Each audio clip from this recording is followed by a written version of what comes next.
Channel के ऊपर आपको खुशामदीद कहेंगे। नाज़रीन, आज की सबसे बड़ी खबर है जनरल फैज के हवाले से, उसके बारे में बात करेंगे। हमारे सोर्सेज क्या बता रहे हैं, मामला आगे किस तरफ जाने लगा है, इसकी डिटेल्स भी जो है वो आपके साथ शेयर करेंगे। कुछ कबूतर जो है वो कुछ खबरें लेकर आया है, उसकी सारी डिटेल्स आपसे शेयर करते हैं। उससे पहले आपसे दरख्वास्त के चैनल को सब्सक्राइब करना मत भूलिएगा, बेल आइकन प्रेस कीजिए। अगर आपको वीडियो पसंद आए उसे लाइक और शेयर जरूर कीजिएगा।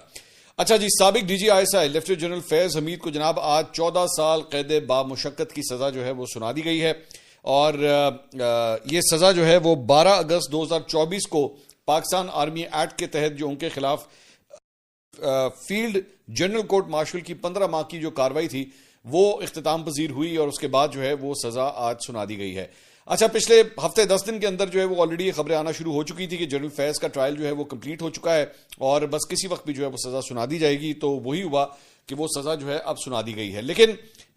कुछ चीजें हैं जो बेसिकली एक्सप्लेन करना बहुत जरूरी है। सबसे पहली बात तो ये कि जिस केस में उनको सजा सुनाई गई है उसमें बेसिकली इख्तियारात का नाजायज इस्तेमाल और बेसिकली ये स्कैंडल जो था वो टॉप सिटी जो कि एक हाउसिंग सोसाइटी है इस्लामाबाद के पास, वहां पे बेसिकली उसके हवाले से उसके ऊपर कब्जा करने के इल्जामात और अपना असर और रसूख इस्तेमाल करके वहां पे जमीन हथियाने के इल्जामात हैं जो बेसिकली जिसकी बुनियाद के ऊपर ये कोर्ट मार्शल जो है वो किया जा रहा था। थोड़ा सा इस केस का मैं बैकग्राउंड सिर्फ आपको ये बता दूं। बेसिकली इस केस के अंदर जो है वो एक जो मुद्दई है मुगीज उनका नाम है, उन्होंने बेसिकली जाके कोर्ट से जो है वो राब्ता किया था और उन्होंने ये इल्जामात लगाए थे कि जी मेरी इस तरह जमीन के ऊपर जो है वो जनरल फैज ने कब्जा किया है मुबैना तौर पे और इसकी वजह से जो है वो उनके खिलाफ इंक्वायरी की जाए। उसके बाद एक 3 रुकनी बेंच बैठा था जिस वक्त चीफ जस्टिस काजी फाइसा साहब वहां पे मौजूद थे। उन्होंने इस केस को जो है वो रिफर कर दिया था मिनिस्ट्री ऑफ डिफेंस को और उन्होंने कहा था कि जनाब आप बाकायदा तौर पर मिनिस्ट्री ऑफ डिफेंस को जो है वो अपनी दरख्वास्त दें। उसके बाद मिनिस्ट्री ऑफ डिफेंस ने इसके ऊपर जो है वो कार्रवाई का आगाज किया था which led to the court martial proceedings against general Faiz और अल्टीमेटली उसके बाद जो है वो ये सारी चीजें सामने आई। अच्छा, 2-4 चीजें हैं। सबसे पहली बात तो ये कि अगर प्रेस रिलीज को देखा जाए उसके अंदर जो चीजें लिखी गई हैं उसके अंदर खास तौर पे जो लाइनें जो मैं आपके साथ शेयर करना चाहूंगा उसमें लिखा जाता है कि जी the accused was tried on 4 charges. इनके ऊपर 4 इल्जामात थे जिसके ऊपर जो है इनके खिलाफ तहकीकात हो रही थी, जिसमें पॉलिटिकल एक्टिविटीज के अंदर जो है अपने आप को मुलविस करना, violation of official secret act कि यानी जो खुफिया चीजें जो आप नहीं बता सकते बतौर एक साबिक डीजी ISI आपने वो भी उसकी खिलाफ वर्जी की। इसके साथ साथ जिसकी वजह से जो है वो रियासत को नुकसान हो सकता था, मिस यूज ऑफ अथॉरिटी इख्तियारात का नाजायज इस्तेमाल और साथ ही साथ और गवर्नमेंट के रिसोर्सेज उनका भी नाजायज इस्तेमाल और causing wrongful loss to persons कि आपकी वजह से जो है वो अफराद को किसी या शख्स को जो है वो नुकसान पहुंचा। ये 4 इल्जामात जो है वो इनके ऊपर थे। लेकिन ज्यादातर लोग जो है वो ये समझ रहे हैं कि जनाब शायद ये मामला जो है वो इमरान खान साहब का या PTI से रिलेटेड है। इंटरेस्टिंग बात यह है कि ये सजा जो उनको आज सुनाई गई है इसका उससे कोई ताल्लुक नहीं है। ये सिर्फ और सिर्फ अभी टॉप सिटी के मामले से जो मामला थे या जो वो जो केस था ये सिर्फ उससे रिलेटेड था। इंटरेस्टिंग बात यह है कि ISPR की जो प्रेस रिलीज आती है उसमें लिखा जाता है कि जनाब इसमें सबसे आखिरी पैराग्राफ मेरे ख्याल में सबसे इंपॉर्टेंट, सबसे खौफनाक और सबसे इन डेप्थ है। उसमें आखिरी पैराग्राफ के अंदर वो लिखते हैं जी involvement of convict in fomenting vested political agitation and instability in cahoots with political elements and in certain other matters is separately being dealt with. इसका मतलब है कि जनरल फैज के हवाले से कि जनाब वो जो है उन्होंने इंस्टेबिलिटी वो लेकर आए, पॉलिटिकल एजिटेशन यानी कि सियासी जो एहतजाज वगैरह थे या मुजाहिरे थे उस हवाले से उन्होंने क्या किरदार अदा किया और उनकी वजह से जो अदम इस्तेहकाम आया मुल्क के अंदर और इसके साथ साथ सर्टन पॉलिटिकल एलिमेंट्स चंद सियासी ताकतों के साथ मिल के जो कुछ उन्होंने किया उसकी अलहदा से इस वक्त जो है वो तहकीकात की जा रही है। यानी जनरल फैज की जो कहानी है वो अभी खत्म नहीं हुई है, पिक्चर अभी बाकी है। मतलब अगर मैं इसको कहूं अब अगर इसको मजीद अगर इसको खोला जाए और जो मेरी चंद सोर्सेज से मेरी जो बात हुई है उससे क्या बातें सामने आती हैं। पहली बात तो ये कि पता लग रहा है कि बेसिकली जनरल फैज को बेसिकली जब कोर कमांडर पेशावर बनाया गया था तो उस वक्त भी उनके ऊपर ये इल्जामात लगते थे कि जनाब वो कोर कमांडर पेशावर होने के बाद और उसके बाद इनको नीचे भावलपुर शिफ्ट कर दिया गया था। वहां से इस सारे चीज के इस टेन्योर के दौरान वो अपना काम करने के बजाय ज्यादातर वो इस्लामाबाद में पाए जाते थे और इल्जामात उनके ऊपर ये हैं कि इस दौरान वो पाकिस्तान तहरीक इंसाफ की स्ट्रैटेजीज के हवाले से जो है वो काम कर रहे होते थे या उस पर कोऑर्डिनेशन जो है वो कर रहे होते थे। दूसरी बात ये कि पाकिस्तान तहरीक इंसाफ ऑब्वियसली ये जो लिंकेजेस हैं कि उनके और पाकिस्तान तहरीक इंसाफ के या इमरान खान साहब से क्या ताल्लुकात थे, ये लिंकेजेस अगर जब खुलना शुरू होंगे तो जाहिर बात है इसका नजला जो है वो इमरान खान साहब या पीटीआई के ऊपर भी जो है वो बहुत ज्यादा आएगा। अच्छा, ज़हन में रखिएगा कि अभी इस वक्त पाकिस्तान तहरीक इंसाफ जो है ना इसके ऊपर कोई बड़ा रद्द-ए-अमल नहीं दे रही। मैं उनका सोशल मीडिया अकाउंट देख रहा था जो कि एक्चुअली हर बात के ऊपर कमेंट करता है। जो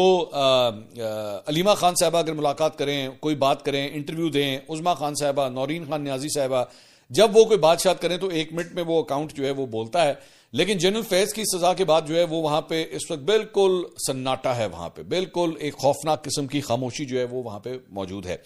क्योंकि उनको इस बात का पता है कि जनरल फैज के हवाले से अगर ये गिरें खुलना शुरू हुई तो बहुत सी चीजें इसके अंदर आएगी। ज़हन में रखिएगा कि जनरल फैज के ऊपर जो है वो एक और इल्जाम भी इस वक्त मौजूद है और वो है एक टेलीविजन चैनल के हवाले से। उनके ऊपर यह इल्जाम भी है कि जनाब उन्होंने,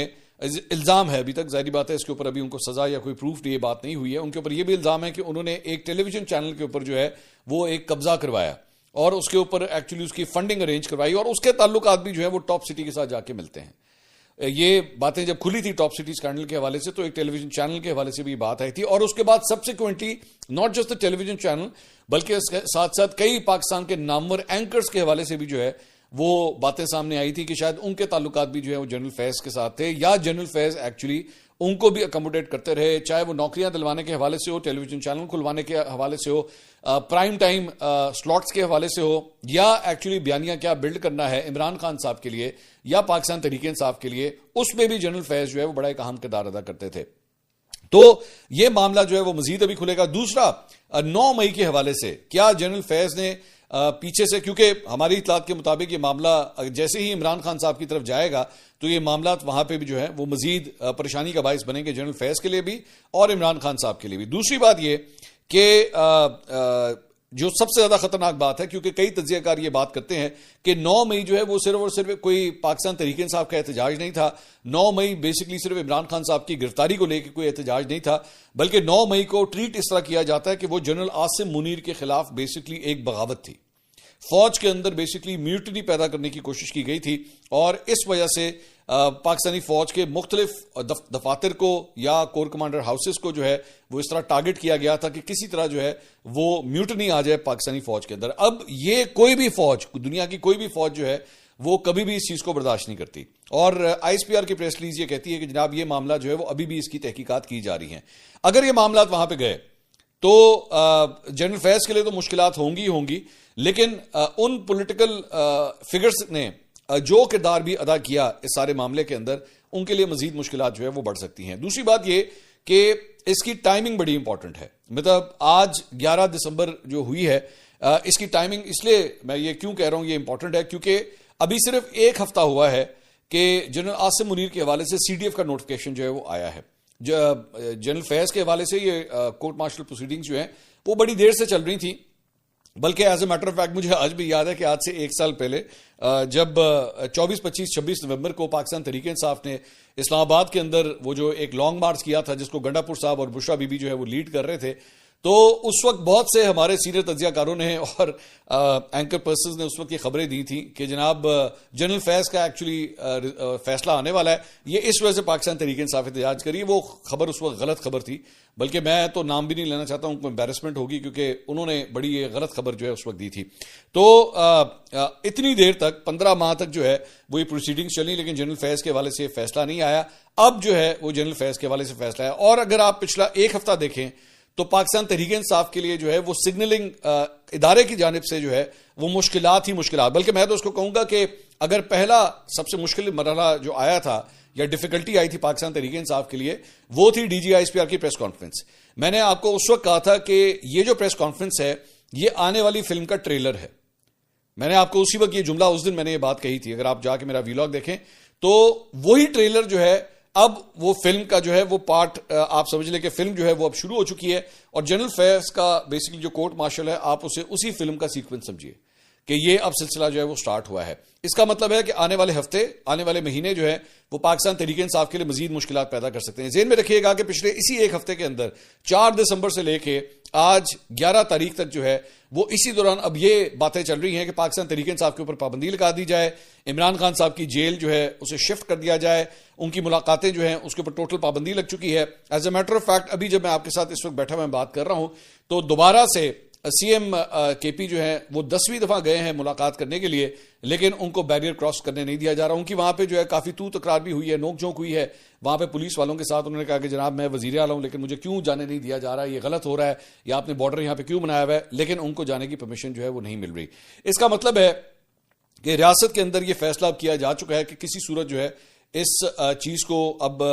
नहीं पीछे से हटा जाएगा और ये मुश्किलात जो है वो बढ़ेंगी। अच्छा, दूसरी बात ये, अब 1 मिनट के लिए जरा अगर अस्करी पॉइंट ऑफ व्यू से देखें तो दिस इज अनप्रेसिडेंटेड कि एक साबिक डीजी आईएसआई को जो है वो कोर्ट मार्शल किया जाए। आईएसआई के हवाले से जेहन में रखिएगा कि पाकिस्तान की तारीख के अंदर जब से आईएसआई बनी है तब से लेकर आज तक आईएसआई को जो है वो पाकिस्तान का एक मजबूत तरीन या मोस्ट पावरफुल एक इदारा जो है वो समझा जाता है। बल्कि कई दफा जो है वो कई सियासतदानों ने इसके ऊपर नुक्ताचीनी भी की। उन्होंने कहा कि जनाब आईएसआई जो है वो पॉलिटिकल मामलात के अंदर इन्वॉल्व होती है, तो कभी सोचा भी नहीं जा सकता था कि किसी साबिक डीजी आईएसआई को जो है वो इस तरह 14 साल कैद की सजा होगी या उसे कोर्ट मार्शल किया जाएगा। As a matter of fact जब यह मामला शुरू भी हुआ था तो तब भी कई तज्जियाकारों ने, दिफाई तज्जियाकारों ने एक्चुअली इसके ऊपर शकूक व शुबहात का इजहार किया था कि यह हो नहीं सकता कि एक साबिक डीजी आईएसआई को जो है वो सजा दी जाए। सो अब जब यह सजा दी जा चुकी है, हो सकता है, मैं जानता नहीं हूं, लेकिन हो सकता है आगे चल के कोई लीनियंसी दिखा दी जाए या सजा को कम कर दिया जाए या माफ कर दिया जाए, मुझे नहीं पता आगे जाके क्या होता है। लेकिन कम अज कम आज एक नया प्रेसिडेंट सेट हो गया है। अब यह प्रेसिडेंट जब सेट होता है ना, अगर एक साबिक डीजी आईएसआई को इस तरह सजा होती है तो फिर इसका मतलब है कि आने वाले सालों के अंदर, आने वाले 10, 15, 20, 25, 30, 40 साल के अंदर जो है वो अब दोबारा भी किसी डीजी आईएसआई की जानिब से अगर कोई ऐसी हरकत होती है कि फौज के अंदर जो है वो बगावत की कोशिश की जाए या मखसूस सियासी एजेंडे को जो है वो टो किया जाए, तो फिर तो उसको भी सजा हो सकती है। फिर तो जाहिर बात है ये रुकेगा नहीं। लेकिन ऑब्वियसली कभी कभार जो है वो एक सबक के तौर पे भी जो है वो लिया जाता है कि जनाब ये सबक हासिल हो गया है और शायद आइंदा जो है वो दोबारा ऐसा नहीं होगा। दूसरी बात ये कि यहां पे फिर यह भी सवाल उठता है कि अगर एक साबिक डीजी आईएसआई को वेस्टेड पॉलिटिकल इंटरेस्ट के हवाले से या उनके लिंकेजेस के हवाले से अगर सजा हो सकती है, तो फिर क्या माजी के जो बाकी डीजी आईएसआई से क्या उनकी तहकीकात नहीं होनी चाहिए? क्योंकि यहां पे तो फिर बाकी भी ऐसे कई डीजी आईएसआई हैं जिनके ऊपर मुख्तलिफ इल्जामात लगते रहे हैं, चाहे वो 2014 का धरना हो, चाहे वो मुख्तलिफ इलेक्शंस के हवाले से बात हो, चाहे वो आईजीआई का मामला हो, 1990 का आईजीआई का मामला हो, तो उसके अंदर तो कई ऐसे सबूत सामने आए हुए हैं जिसमें यह प्रूफ हुआ है कि जनाब पैसे जो है वो डिस्ट्रीब्यूट किए गए थे। तो फिर अगर एक प्रेसिडेंट ये बन सकता है तो फिर प्रेसिडेंट तो और भी बन सकते हैं। दूसरी बात ये कि ये इसलिए भी मैं इसको एक बहुत बड़ा वाकया, मेरी नजर में इनको सजा देने का वाकया जो है बहुत बड़ा है। उसकी वजह यह कि पूरी दुनिया के अंदर भी जो है वो आईएसआई के हवाले से एक ये इंप्रेशन हमेशा रहा है कि पाकिस्तान के अंदर आईएसआई के बंदे को हाथ नहीं लगाया जा सकता, चाहे वो मौजूदा हो या साबका हो, उसे किसी सूरत जो है वो हाथ नहीं लगाया जा सकता। इवन दो मैं आपको यह बता दूं कि माजी के अंदर जो है वो lieutenant general retired Asad Durrani साहब, जो कि खुद भी साबिक डीजी आईएसआई थे, उनको भी जो है उनके अगेंस्ट भी प्रोसीडिंग्स हुई थी। लेकिन जो इल्जाम था असद दुरानी साहब के पास और दुल्लत साहब के ऊपर, मतलब जो उन्होंने उनके साथ मिलके बेसिकली उन्होंने ये किताब लिखी थी स्पाई क्रॉनिकल्स, और इसके ऊपर जो है वो उनके खिलाफ जो है वो प्रोसीडिंग्स का आगाज किया गया था। ये भी एक अनप्रेसिडेंटेड बात थी जिसकी वजह से जो है वो उनके खिलाफ भी कार्रवाइयां हुई थी और उनके खिलाफ जो है वो उनका नाम जो है वो ईसीएल में डाला गया था। इसके अलावा 1958 में ब्रिगेडियर न्याज थे जनरल अयूब खान के दौर में, उनके ऊपर भी जो है सियासी सरगर्मियों में मुलविस होने के और हुकूमत के खिलाफ साजिश करने के इल्जाम थे, जिसकी वजह से उन्हें कोर्ट मार्शल का जो है वो सामना करना पड़ा था। अच्छा, उनके ऊपर तो इल्जाम यह था कि वो बेसिकली हुकूमत का तख्ता उलटना चाहते थे। और इसके अलावा लेफ्टिनेंट जनरल जियाउद्दीन भट्ट साहब 2001 के अंदर जब बेसिकली परवेज मुशर्रफ साहब ने जो है हुकूमत का तख्ता उल्टा था और नवाज शरीफ साहब की हुकूमत जो है वो गिराई थी, तो उस वक्त लेफ्टिनेंट जनरल जियाउद्दीन भट्ट साहब को जो है वो आर्मी चीफ तैनात कर दिया गया था नवाज शरीफ साहब की जानिब से। तो जब मुशर्रफ साहब एक्चुअली हुकूमत में आए थे तो फिर उनके खिलाफ भी जो है, जियाउद्दीन भट्ट साहब के खिलाफ भी जो है वो ये कार्रवाइयां की गई थी और उनको भी जो है वो कोर्ट मार्शल का सामना करना पड़ा था। और बाद में उनको जो है वो सजाएं वगैरह भी सुनाई गई थी, इंक्वायरीज वगैरह भी हुई थी, लेकिन बाद में जो है इन इल्जामात से उन्हें बरी कर दिया गया था। उसके अलावा लेफ्टिनेंट जनरल जावेद इकबाल साहब 2012 के अंदर इनके ऊपर जो है वो इल्जामात थे जासूसी के, और जासूसी के इल्जामात के ऊपर जो है इनका कोर्ट मार्शल हुआ था। 14 साल कैद बामुशक्कत इनको भी सुनाई गई थी, लेकिन उसके बाद इनकी सजा जो है वो जनरल कमर जावेद बाजवा ने मई 2019 में जो है इनकी सजा की तौसीक की थी, ताहम 2.5 बरस के अरसे के बाद ही जो है उन्हें वहां पे रिहा कर दिया गया था। उसके बाद एक और एलिमेंट इस सारे मामले के अंदर आता है और वो है नवाज शरीफ साहब का बयान, जो भी रिसेंटली उन्होंने एक्चुअली मीडिया से गुफ्तगू करते हुए दिया था। बहुत कम बात करते हैं, लेकिन मेरा ख्याल में उस बयान का ताल्लुक आज की इस सजा के साथ भी इसलिए बनता है क्योंकि उसमें उन्होंने कहा था कि जनाब 2018 में जो कुछ हुआ था उसके अंदर जनरल फैज के हवाले से तो तहकीकात हो रही हैं, इमरान खान भी जो है वो जेल में है, लेकिन उसके तमाम किरदारों को, उनका गिला यह है कि तमाम किरदारों के खिलाफ जो है वो कार्रवाई होनी चाहिए। तो बहुत से एनालिस्ट ने यह बात की थी कि इनका इशारा जो है जनरल बाजवा की तरफ है कि एक साबिक डीजी आईएसआई के अगेंस्ट तो कार्रवाई हो सकती है, लेकिन क्या एक साबिक आर्मी चीफ के हवाले से भी कार्रवाई हो सकती है कि वो सियासत में मुलविस रहे हैं? तो क्या ये गिरें जो है वो मजीद खुलेंगी? यहां पे पिछले दिनों बल्कि मैं फैसल वाडा साहब को मुख्तलिफ अपने वीलॉग्स में जब कोट करता आया हूं तो मैंने आपको कई दफा ये कहा कि जो वो बात कहते हैं वो हो जाती है। तो उन्होंने अभी 2 दिन पहले एक प्रोग्राम के अंदर बैठ के बात की थी कि मैं चाहूंगा कि उन्हें 14 साल कैद बामुशक्कत हो जाए जनरल फैज को, और 14 साल ही कैद की सजा जो है उनको सुना दी गई। उन्होंने कहा कि मैं नहीं चाहूंगा कि उन्हें सजाए मौत हो। तो सजाए मौत तो उन्हें नहीं हुई, लेकिन जिस तरह फैसल वाडा साहब ने कहा था उन्हें कैद बामुशक्कत 14 साल की जो है वो जरूर हो गई है। तो उन्होंने ही एक जगह के ऊपर यह बात भी की थी कि जनाब जो साबिक आर्मी चीफ थे जनरल बाजवा, वो नहीं चाहते थे कि जनरल आसिम मुनीर जो है वो आर्मी चीफ बने। तो इसका मतलब है कि क्या जनरल बाजवा के हवाले से भी जो है कल को कोई कार्रवाई हो सकती है? क्योंकि मैं आपको दोबारा ये बता रहा हूं कि ये गाड़ी जो अभी आप देख रहे हैं चलती हुई, ये गाड़ी अभी पहले गियर में है। मेरी इतलात के मुताबिक ये सारा कुछ होना, डीजीआईएसपीआर की प्रेस कॉन्फ्रेंस होना, जनरल फैज की ये सजा होना, ये गाड़ी अभी पहले गियर में है। गाड़ी का इरादा है कि ये पहले से दूसरे, दूसरे से तीसरे, तीसरे से चौथे में चलेगी। इसके साथ साथ बहुत सी ऐसी चीजें हैं जिसके जवाब भी आना जरूरी है। मैं आज भी ये जानता हूं कि जब ये सारा कुछ हो गया था, 9 मई हो चुका था और सब कुछ हो चुका था, तो पाकिस्तान तहरीक इंसाफ ने अपना उधर भी यू टर्न एक मार दिया था। और यू टर्न उन्होंने क्या मारा था कि उन्होंने जनरल फैज के ऊपर नुक्ताचीनी शुरू कर दी थी। उन्होंने कहा था जी जनरल फैज को जो किरदार अदा करना चाहिए था वो उन्होंने नहीं किया। कई लोग पाकिस्तान तहरीक इंसाफ के हमें प्राइवेट डिस्कशंस के अंदर ये भी कहते थे कि जनाब जनरल फैज ने मेंबरवा दिया, जनरल फैज ने जो है वो अपने आप को आर्मी चीफ बनाने के चक्कर के अंदर जो है ना पूरी पाकिस्तान तहरीक इंसाफ का बेड़ा गर्क करवा दिया। वो इमरान खान साहब को जो है वो सुहाने ख्वाब दिखाते रहे कि जनाब इनकलाब आ जाएगा और ये हो जाएगा वो हो जाएगा, लेकिन हमारी पूरी की पूरी पार्टी का बेड़ा गर्क जो है वो जनरल फैज ने करवा दिया। तो पाकिस्तान तहरीक इंसाफ के अपने अंदर भी बड़ी रिजेंटमेंट एक पाई जाती थी जनरल फैज को लेकर। और आज जब ये सूरत हाल है, मैं खुद चाहूंगा आज आप एक्चुअली पाकिस्तान तहरीक इंसाफ के सोशल मीडिया अकाउंट्स पे जाके देखें कि वहां पे बिल्कुल पिन ड्रॉप साइलेंस है, बिल्कुल खामोशी है। वो आज ये सिचुएशन है, ये वही जनरल फैज हैं जिन्होंने इमरान खान साहब की इतनी सहूलतकारी की जब वो खुद डीजीआईएसआई थे, और इवन बाद में भी जब डीजीआईएसआई नहीं भी रहे थे, कोर कमांडर पेशावर बन गए, कोर कमांडर भावलपुर बन गए। आज जब उन्हें 14 साल कैद की सजा हुई है तो पाकिस्तान तहरीक इंसाफ ये कहने जोगी भी नहीं है कि जनाब इनको गलत सजा दी गई है। आज वो ये भी नहीं कर सकते। ये सूरत हाल है। मैं एक्सपेक्ट कर रहा था कि आज हो सकता है बैरिस्टर गौहर जो चेयरमैन है पाकिस्तान तहरीक इंसाफ के, या इमरान खान साहब की बहनें, वो आके ये कहती कि जनाब जनरल फैज को जो है सजा गलत दी गई है। तो पाकिस्तान तहरीक इंसाफ ने भी जो है आज जनरल फैज को डंप कर दिया टोटली। तो ये पहला मौका नहीं है कि पाकिस्तान तहरीक इंसाफ ने अपने